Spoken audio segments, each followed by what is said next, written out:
So, there's a lot of talk about Social Security right now, but not everything is clear-cut. Will it run out of money? Are cuts inevitable? And what about all the promises not to touch it? There's been a lot of chatter lately, some of it conflicting, about what could happen to Social Security in the coming years. So let's talk about recent news, clear up some confusion, and get the facts straight. Recently, New Hampshire Governor Chris Sununu made waves when he said that cuts to Social Security should be on the table. Now, that's a pretty bold statement, and it definitely got people's attention. But here's the thing, Sununu isn't part of Trump's incoming administration.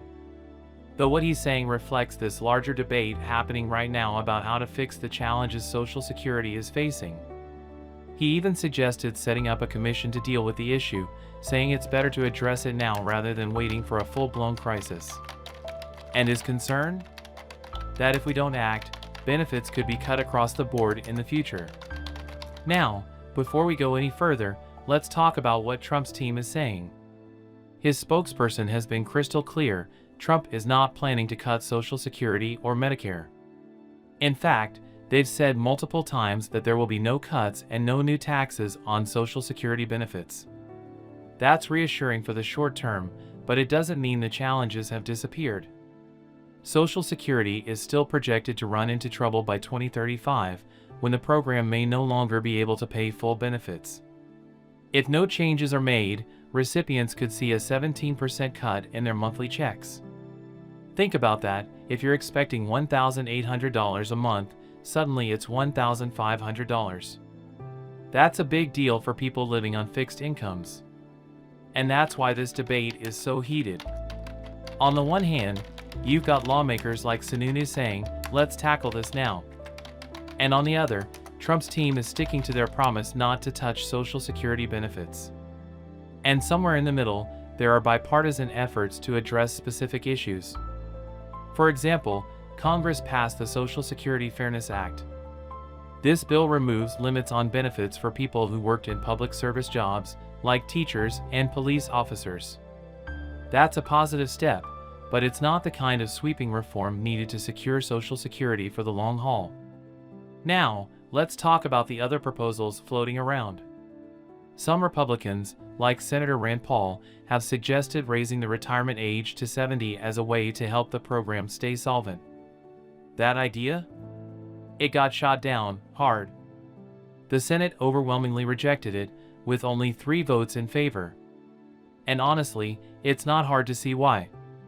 Asking people to wait even longer to access benefits they've been paying into their whole lives isn't exactly a popular idea, especially when so many Americans are already struggling to make ends meet.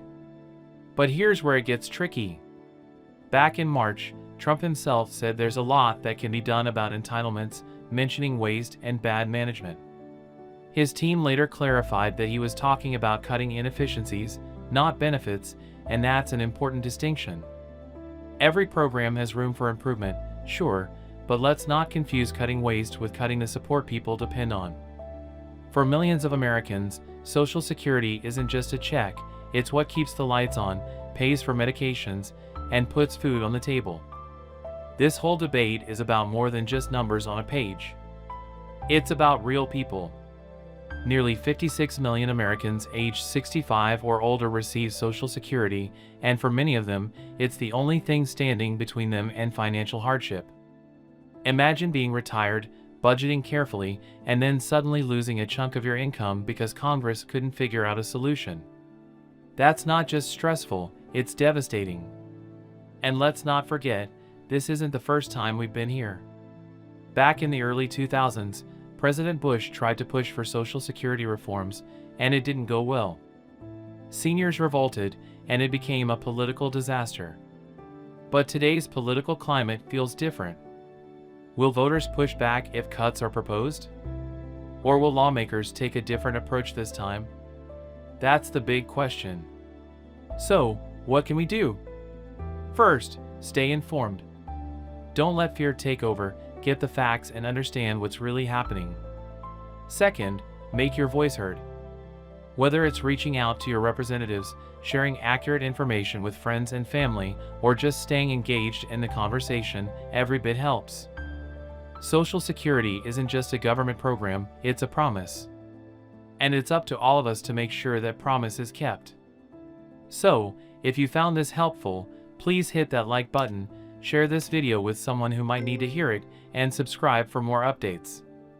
We're in this together, and as always, take care of yourself and your loved ones. You're appreciated. See you next time.